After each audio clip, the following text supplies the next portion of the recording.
کہ اس ملک میں اس سے پہلے سیاستدان اریسٹ بھی ہوئے ہیں, سیاستدان پیشیوں پہ بھی گئے ہیں, ذوالفقار علی بھٹو جیسے سیاستدان تو پھانسی چڑھ گئے. تو انصاف کے رستے میں رکاوٹ اگر کسی طرح اس سے امپریشن یہ مل رہا ہے کہ رکاوٹ ہو رہی ہے تو ان کو اس سے اجتناب کرنا چاہیے. انہیں ہمیشہ عدالتوں سے ریلیف بھی ملا ہے اور آئندہ بھی ملے گا. عدالتوں نے کم از کم عمران خان صاحب کے ساتھ ہمیشہ ہم نے انصاف ہوتے ہی دیکھا ہے. تو یہ جو ان کی پارٹی کے بارے میں امپریشن ہے کہ وہ انہیں گرفتار نہیں ہونے دیتے, مجمع بنا لیتے ہیں یا عدالت ساتھ میں چلے جاتے ہیں, یہ امپریشن تھوڑا سا کم کرنا پڑے گا. تو ناظرین, یہ جو تمام معاملات ہیں یہ ہم نے آپ کے سامنے رکھے. عدلیہ کے معاملات ہیں, گورننس کے معاملات ہیں, باقی جو ہے ٹی ٹی پی کے ساتھ کس طرح کا رویہ ہوگا, کس طرح سے ٹیکل کریں گے. تو ہمیں جوائن کیا ہے پاکستان مسلم لیگ نون کے سینئر رہنما ہیں وزیر دفاع جناب خواجہ محمد آصف صاحب نے. خواجہ صاحب بہت شکریہ, تھینک یو سو مچ جانے کا. پہلے تو عمران خان صاحب آج پیش ہوئے, ان کی ضمانتیں وغیرہ بھی ہو گئی. لگ رہا یہ ہے, اور جو جتنے لوگ آج ان کے ساتھ تھے کچہری میں آگے پیچھے, لگ رہا یہ ہے کہ کنٹرول نہیں ہو پا رہے حکومت سے عمران خان صاحب. ہاں, میں جو آپ نے بات کی ہے کنٹرول نہ ہونے کی, دیکھیں حکومت جو ہے وہ اوائڈ کرنا چاہتی ہے کہ کوئی اس قسم کی سچویشن پیدا نہ ہو, لا اینڈ آرڈر کی سچویشن پیدا نہ ہو, جس سے جو مقاصد حاصل کرنا چاہتے ہیں عمران خان ان کی مقاصد کی جو ہے تکمیل ہوگی اگر law and order situation create ہو جائے. اور وہ ڈیلیبریٹلی کر رہے ہیں. مثلاً عدالتوں میں وہ پیش نہیں ہوتے رہے, لاہور نہیں پیش ہوتے رہے, پھر باہر آ کے گاڑی میں بیٹھے رہے, اور تھرو آؤٹ اس سارے پیریڈ میں 3-4 مہینے کے اندر ان کے گھر کے باہر جو ہے ایک مجمع لگا رہا تاکہ اگر کوئی گرفتاری کی صورتحال پیدا ہو تو اس کو رجسٹ کیا جا سکتا ہے, فزیکلی رجسٹ کیا جائے. تو میرا خیال ہے پاکستان کی تاریخ میں اس قسم کی کوئی پریسیڈنس نہیں ہے. جو سیاسی رہنما جو ہیں, بڑے بڑے پاپولر سیاسی رہنما جو ہے اریسٹ بھی ہوتے رہے ہیں, عدالتوں میں بھی پیش ہوتے رہے ہیں. ذوالفقار علی بھٹو سے لے کے جب وہ جس مقدمے میں ان کو الٹیمیٹلی پھانسی کی سزا سنائی گئی اور ان کی شہادت ہوئی, اس میں کبھی اس طرح کا کوئی سلسلہ نہیں ہوا تھا کہ عدالتوں کو جو ہے اس طرح انٹیمیڈیٹ کیا جائے یا عدالتوں کو ہجوم لا کے جو ہے دھمکایا جائے یا ان کو جو ہے کیا کہتے ہیں ذہنی طور پہ جو ہے وہ پریشرائز کیا جائے. اس کے بعد میاں نواز شریف نے تقریباً 200 کے قریب جو ہے پیشیاں بکتیں, انہی عدالتوں میں بکتیں, اسی جوڈیشل کمپلیکس میں بکتیں. ورکر ہوتے تھے 10, 15, 20, 25 لوگ جو ہے ہمارے جو لیڈرشپ تھی وہاں پہ ساتھ ہوتی تھی. سپریم کورٹ میں بھی جب جے اے ٹی میں بھی پیش ہوتے رہے تب بھی, لیکن کبھی جو ہے وہ انٹیمیڈیٹ جو ہے کرنے کی کوشش نہیں کی عدالتوں کو. انہوں نے ہجوم کے ساتھ جو ہے بیانات ہوتے رہے, بیانات جو ہے وہ کرٹیسزم بھی ہوتا رہا, لیکن ہجوم کے ساتھ جس طرح آج ہوا ہے کہ 2-2.5 ہزار آدمی جو ہے وہاں پہ موجود تھا, اور ہماری اطلاع ہے کہ ان میں آرمڈ لوگ بھی تھے, اچھا مسلح لوگ بھی تھے, اور انہوں نے ہر حد تک جانا تھا اگر عمران خان کی آج گرفتاری ہو جاتی. تو ان حالات میں عدالتیں کس طرح انصاف دیں گی؟ بڑی جرت اور بڑی ہمت کا کام ہوگا کہ جب آپ عدالتوں کو اس طرح انٹیمیڈیٹ کریں گے. میں یہاں پہ ذرا تھوڑا سا انالیسز دوں گا آپ کو کہ باری باری عمران خان صاحب اس ایجنڈے پہ آئیں کہ ان سے اقتدار چھن گیا کہ تمام ادارے جو ہے باری باری تباہ کیے جائیں. فوج کے اوپر انہوں نے اٹیک شروع کیا, جنرل باجوہ پہ, جنرل باجوہ کی ٹیم کے اوپر. انہوں بتایا گیا کہ یہ ایک اعلیٰ کار ہیں امریکہ کے, اور امریکہ کے کہنے کے اوپر بیرونی سازش جو ہے اس میں جنرل باجوہ کو بھی انوالو کیا گیا. فوج کے اوپر باقاعدگی کے ساتھ وہ آج بھی اٹیک کر رہے ہیں, پہلے بھی جنرل باجوہ کے وقت بھی کرتے رہے, آج بھی کر رہے ہیں وہ اٹیک. ان کا کہنا ہے کہ فوج ان کے ساتھ نہ ہو تو فوج کا ادارہ جو ہے نا وہ ان کے ڈیفینیشن میں جو ہے نا وہ ہر قسم کا غلط جو ہے اس کے اوپر لیبل لگایا جا سکتا ہے. فوج کا جو ہے نا وہ ان کے مطابق جو اولین فرض یہ ہے کہ ان کو اقتدار دلایا جائے, اور ان کے اقتدار کی جس طرح 4 سال حفاظت کی گئی ہے فوج کی طرف سے, اسٹیبلشمنٹ کی طرف سے, اس طرح کی جائے. عدلیہ پہ انہوں نے اٹیک کیا. عدلیہ پہ اس رات سے اٹیک کیا جس رات عدلیہ نے فیصلہ دیا کہ بھئی یہ ڈسولوشن جو ہے نیشنل اسمبلی کی یہ غلط ہے، انہوں نے اٹیک کر دیا اور عدالتوں کو گالیاں ان کی طرف سے، ان کی ذات کی طرف سے، ان کے اپنے منہ سے، ان کے جو ہے جو فالوورز ہیں وہ بھی سب کے سب جو ہیں ان کی جو ٹاپ لائن ہے ان کی لیڈرشپ کی ساری عدالتوں کے اوپر اٹیک کر دیا۔ حکومت پہ اٹیک کرنا وہ تو سیاسی لوگوں کو میں حق دیتا ہوں کہ حکومت پہ اٹیک سیاسی لوگوں کی آپس میں لڑائی جھگڑا چلتی رہتی ہے، اور یہ جو عدلیہ پہ اٹیک ہے یہ کنٹینیو کر رہا ہے۔ 3000 یا 2000 یا 2500 بندہ لے کے کسی پیشی پہ جانا، پھر پیشی کے اوپر پیش نہ ہونا، بعد گاڑیوں میں بیٹھنا نا، ضمانت قبل گرفتاری کرانی، لوگوں کو کہنا تم گرفتاری کر دو۔ آج وہ ولید اقبال صاحب کی والدہ صاحبہ نے، بڑی محترم ہے ہمارے لیے جو ہے، انہوں نے کہا ہے کہ میرا بیٹا جیل میں چلا گیا، وہ اپنی مرضی سے گیا ہے، ولید اقبال صاحب گئے ہیں، لیکن لیڈر جو ہے وہ ضمانت قبل گرفتاری کرا کے بیٹھا ہوا ہے وہاں پہ۔ میڈیکل انہوں نے آج تک کسی سے نہیں کروایا، کسی انڈیپینڈنٹ بغیر شوکت خانہ۔ لیکن خواجہ صاحب یہ سارا کا سارا ایک فراڈ کے اوپر، ایک 420 جو ہے اس کے اوپر سارا جو ہے ایک سٹرکچر انہوں نے کھڑا کر دیا ہے، اور لوگ ان کے ساتھ ہیں، اس سے کوئی انکار نہیں، جس کا مطلب ہے کہ یہ جو انفیکشن ہے، یہ ایک گندگی جو ہے یہ ہمارے معاشرے میں کس طرح سرایت کر گئی ہوئی ہے اوور لاسٹ 4-5 ایئرس۔ میں سمجھتا ہوں جن لوگوں نے ان کو سپانسر کیا رائٹ فرام 2011-12 جو ہے ان کو سپانسر کیا، وہ بہت بڑے مجرم ہیں اس قوم کے، بہت بڑے مجرم ہیں قوم کے۔ قوموں کو اندر سے جب ان کو اگر آپ جنرل باجوہ اور جنرل فیض کی جانب اشارہ کر رہے ہیں، وہ آئے نا پارلیمان میں 2011-12 سے سٹارٹ سر جو بھی شامل تھے، دیکھیں نا، اس میں جنرل ظہیر الاسلام تھے، اس میں جنرل پاشا تھے، یہ سارے لوگ تھے، اور میاں نواز شریف کو ٹو دا ہلٹ جو ہے بلیک میل کیا گیا، ٹو دا ہلٹ بلیک میل کیا گیا جنرل میاں نواز شریف کو کہ ہم تمہیں ڈسکوالیفیکیشن سے بچا لیتے ہیں، ہمیں تم پناما سے بچا لیتے ہیں، سب سے بچا لیتے ہیں، تم یہ کر دو، تم وہ کر دو۔ یہ وقت آنے پہ یہ ساری سٹوریز میں بتاؤں گا، میں اسمبلی کے فلور پہ بتاؤں گا یہ ساری سٹوریز جو ہے کہ میاں نواز شریف کو کیا قیمت اس سے وصول کرنا چاہتے تھے۔ یہ اسٹیبلشمنٹ نے اس وقت جی بالکل جی، اچھا بالکل اسٹیبلشمنٹ نے کہ آپ یہ کر دیں تو مانگ رہے کیا تھے؟ میں قسم اٹھا کے ہاتھ میں قرآن لے کے جو ہے نا میں اسمبلی میں بتاؤں گا ساری باتیں، بالکل بتاؤں گا کہ یہ جو ڈیمن جو ہے انہوں نے انلیش کیا ہوا ہے اس ملک کے اندر، اس کی ملک کتنی بڑی قیمت ادا کر رہا ہے۔ اور میاں نواز شریف نے اپنا اقتدار نہیں بچایا، کیونکہ اس کو پتہ تھا کہ میں اپنا اقتدار بچاؤں گا تو میں ایک ایسی روایت ڈال دوں گا کہ ہمیشہ کے لیے۔ آج بھی کمپرومائز ہے۔ مانگ رہے کیا تھے خواجہ صاحب؟ مانگ رہے چھوڑیں وہ، میں وہ I'll speak۔ ٹھیک، خواجہ صاحب ایک چھوٹی سی بریک لیتے ہیں ناظرین، پھر وزیر دفاع سے انٹرسٹنگ گفتگو جاری رہے۔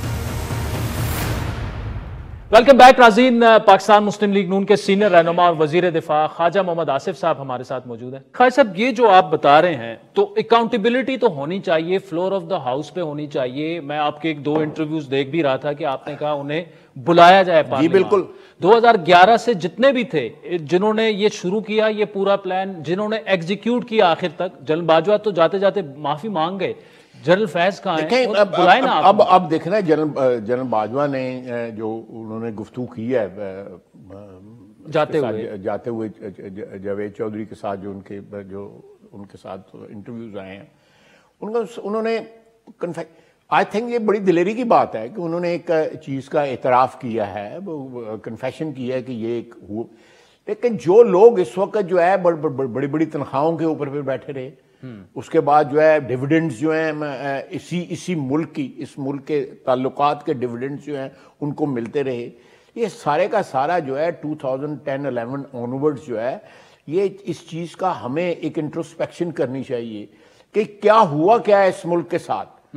اس ملک کے اوپر اگر زرداری یا نواز شریف کو جو ہے ڈسپوز آف کرنا تھا، وہ جس طرح ڈسپوز آف کیا گیا ایک ریگڈ الیکشن کے ذریعے، اور اس دوران جو ہے ان سے گارنٹیز مانگی جاتی رہیں کہ ہم نہیں ڈسپوز آف کرتے، ہمیں یہ کر لیتے ہیں، یہ کر لیتے ہیں، آپشنز دی گئیں۔ میں پوری ڈیٹیل اس کی بتاؤں گا، پوری ڈیٹیل بتاؤں گا۔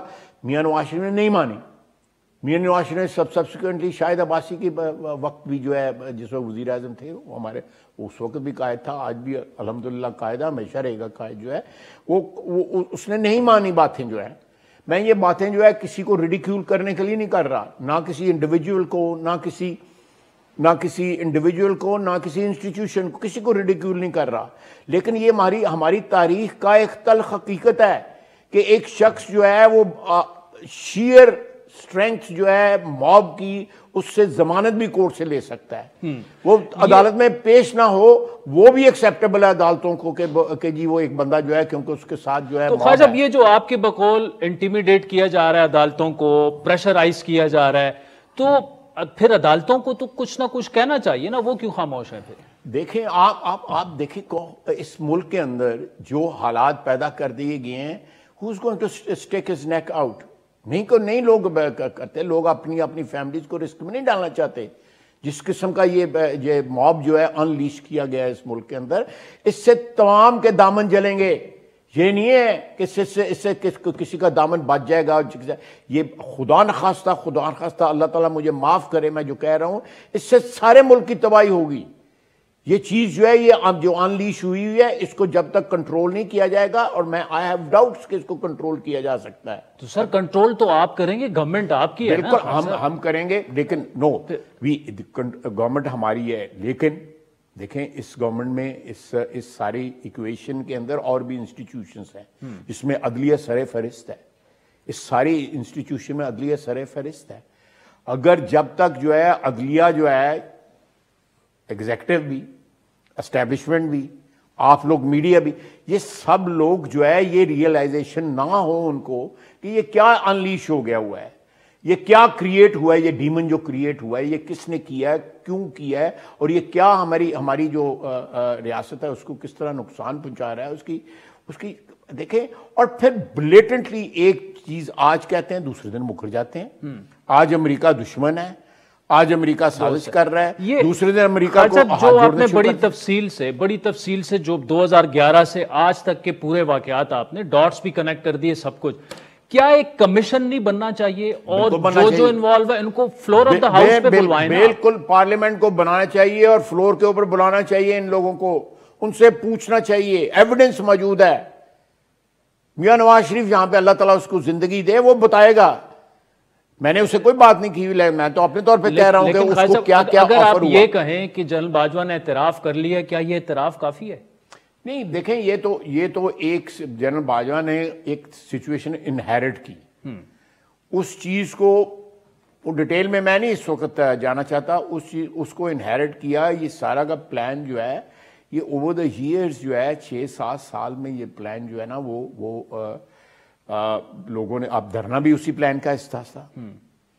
دھرنے والے بھی اسی پلان. میاں صاحب کو ڈسکوالیفائی کرنا, پھر اندر کروانا, پھر جو میاں صاحب نے اس میں تقریر کی تھی آپ کو یاد ہوگا 2020 میں کہ جی جنرل باجوہ آپ کو جواب دینا پڑے گا. آج تو اگر آپ 5 کا ٹولہ کہہ رہے ہیں اس میں تو جنرل باجوہ شامل ہی نہیں ہے. دیکھیں یہ میں اس ڈیٹیل میں جیسے میں نے آپ کو بتایا کہ I will speak on the floor of the assembly. ٹھیک, میرا وہ ادارہ ہے, میں اس ادارے کی جو میرا اس ادارے کے ساتھ رشتہ ہے, الحمدللہ میرا اس ادارے کے ساتھ جو ہے بڑی لائلٹی اور بڑا رشتہ رہا ہے. میں اس ادارے کا جو بھی میرے اس وقت میرا جو بھی سرمایہ ہے, سیاسی ہے یا ادروائز ہے, وہ سارے کا سارا اس کے مرہون منت ہے.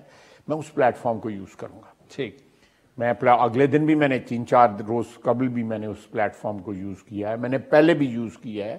پوری ایک ہسٹری ہے پارلیمنٹری فلور پہ, بڑی فائری سپیچز ہوتی ہیں. تو یہ میں ضرور یہ باتیں کروں گا. میں ضرور باتیں کروں گا کہ جن لوگوں نے اس ڈیمن کو, دیکھیں ہم جس طرف جا رہے ہیں, ہماری اکانومی جو ہے وہ تقریباً جو ہے وہ اتنی شٹر ہو چکی ہوئی ہے.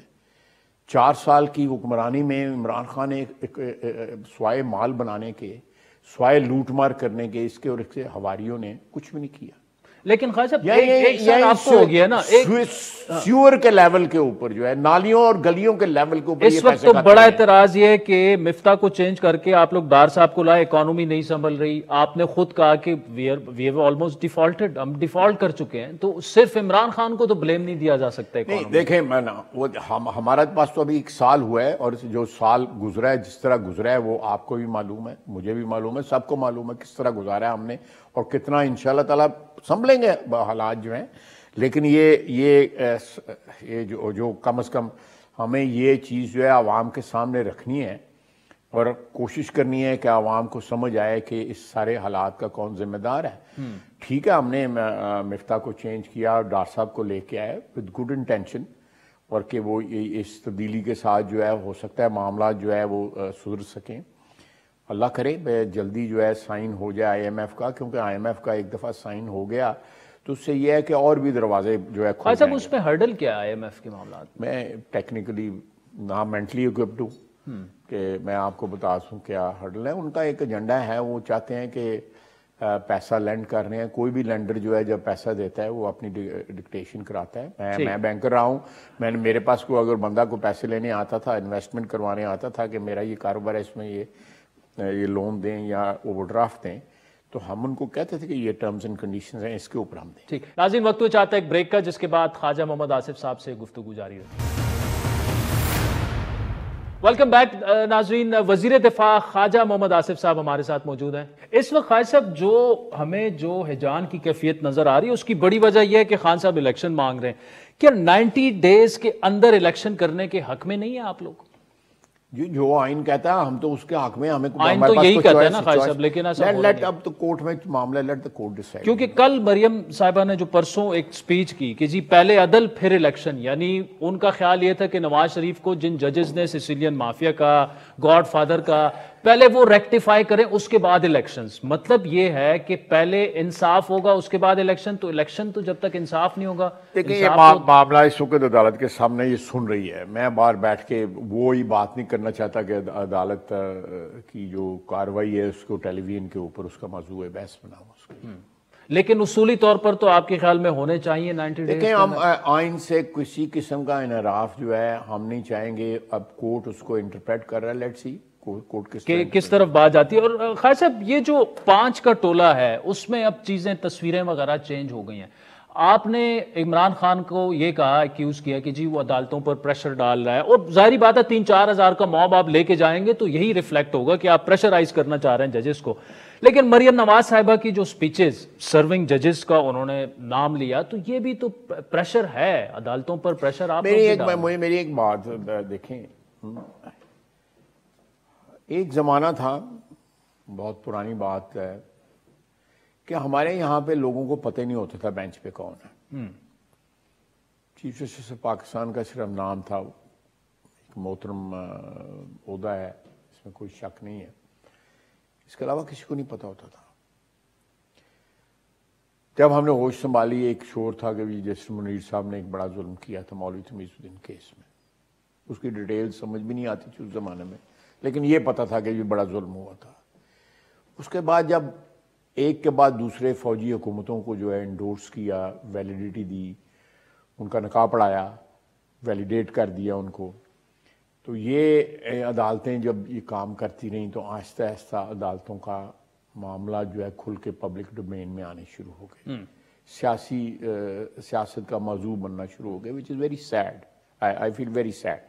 میں عدلیہ کا بڑا احترام کرتا ہوں، باوجود اس بات کے کہ آپ دیکھیں نا، جو ذوالفقار علی بھٹو والا کیس جو ہے، جسٹس نسیم حسن شاہ نے ٹیلی ویژن کے اوپر افتخار کے ساتھ جوڈیشل مرڈر کہا نا انہوں نے. اس سے زیادہ کنفیشن کیا ہو سکتی ہے؟ اس سے زیادہ اعتراف گناہ کیا ہو سکتا ہے کہ آپ نے کسی کے کہنے کے اوپر، انہوں نے یہ بھی کہا کہ نوکری بھی تو کرنی ہوتی ہے نا، یہ بھی ایک فکرہ اس میں استعمال کیا تھا. آپ کر رہے ہیں، آپ سوچ لیں ذرا اس کا امپیکٹ سوچیں اس فکرے کا جو جسٹس نسیم حسن شاہ صاحب نے کہا ذوالفقار علی بھٹو کے کیس کے اندر. اور پھر ایک لائن لگی ہوئی ہے، میں بار بار نام نہیں لینا چاہتا کیونکہ اس سے اب جو ہے وہ تاثر جاتا ہے کہ میں کو پریشرائز کرنے کی کوشش کر رہا ہوں، لیکن یہ ہے کہ ہمارے تمام اداروں کو جو ہے نا، تمام اداروں کو، میں ریپیٹ کر رہا ہوں، تمام اداروں کو اپنی جو رسپیکٹ ہے یا اپنی جو ایک آئینی کردار جو ہے اس کو ریسٹور کرنے کی ضرورت ہے۔ اچھا خواجہ صاحب، جس میں ہم سر فہرست ہیں، آپ سر فہرست ہیں، آپ عدلیہ کا بھی کہہ رہے ہیں، اسٹیبلشمنٹ کا جو کردار ہے آئین کے اندر رہتے ہوئے پورا دیکھیں انہوں نے پروناؤنس کیا کہ ہم نیوٹرل ہو گئے ہیں۔ ہو گئے نیوٹرل؟ نہیں، وہ بالکل نہیں، کہاں نظر آ رہے ہیں وہ؟ اگر نظر آ رہے ہوتے تو اس طرح یہ دندناتا پھرتا؟ کہیں کوئی ہے ان کی پارٹیزن کا کہیں شائبہ بھی ہے؟ بالکل نہیں ہے۔ جس طرح لا اینڈ آرڈر کا مذاق اڑ رہا ہے اس ماحول کے اندر، جس طرح عدالتوں کو کے اوپر ایک قسم کا حملہ کیا جا رہا ہے، چاہے وہ یعنی آپ کے ساتھ اس طرح سے وہ ایک پیج پہ نہیں ہے جس طرح عمران خان صاحب کے ساتھ، وہ تو آؤٹ آف دی وے جا کے سمجھتا ہوں کہ جو انہوں نے جو ایک موقف اختیار کیا، اس موقف پہ کھڑے ہیں کہ جو ہے ان کا جو کردار جو انہوں نے ادا کیا عمران خان کو اقتدار میں لانے میں، اور پھر اس کو اقتدار میں جو ہے بیساکھیاں اس کے بننے میں، اس موقف کو انہوں نے ترک کیا ہے اور انہوں نے اپنے آپ کو neutrally, this is almost a year back, بلکہ 1.5 سال پہلے یہ چیز جو ہے عمران خان کی حکمرانی کے اندر جو ہے اناؤنس ہو گئی ہوئی تھی۔ ایک بیسیت سینئر سیاستدان ایک جواب مجھے دیں، not that you are defence minister اور آپ پی ایم ایل این سے بلانگ کرتے ہیں، آج کل بینچ اناؤنس ہو جاتا ہے اور ہمارے کورٹ رپورٹر صاحبان تقریباً اس کا فیصلہ بھی بتا دیتے ہیں 5-4، اتنا چیزیں جو ہیں وہ کہ یہ جج اس طرف جائے گا، یہ جج اس طرف جائے گا، اس کا سدباب کون کرے گا؟ کیا جوڈیشل ریفارمز کی ضرورت ہے؟ عدلیہ کو خود یہ انٹروسپیکشن کرنی چاہیے؟ What's the way forward? دیکھیں یہ تو میرا خیال ہے کہ کسی بھی ادارے کے، اگر ہمارے ادارے میں جو پارلیمنٹ ہے اس کی ویکنیسز ہیں، میں تو ویکنیسز جو ہیں اس نے اپنی تقریر میں خود ایڈمٹ کی ہیں کہ ہمارے میں یہ ویکنیسز ہیں، اور سیاستدانوں نے جو بھی کردار پلے کیا ہے پچھلے 70 سال میں، بڑا عظیم لوگ پیدا ہوئے، بڑے عظیم لوگوں نے قربانیاں دیں، ایک لمبی فہرست ہے۔ یا نواز شریف نے جس طرح سٹرگل کیا ہے، ایسے نہیں 3 دفعہ وہ وزیر اعظم بنا، کچھ مٹیریل اس کا ایسا تھا نا، وہ 3 دفعہ وزیر اعظم، اور 4تھی دفعہ وزیر اعظم کا اللہ کے فضل سے وہ بھی پاسبلٹی موجود ہے۔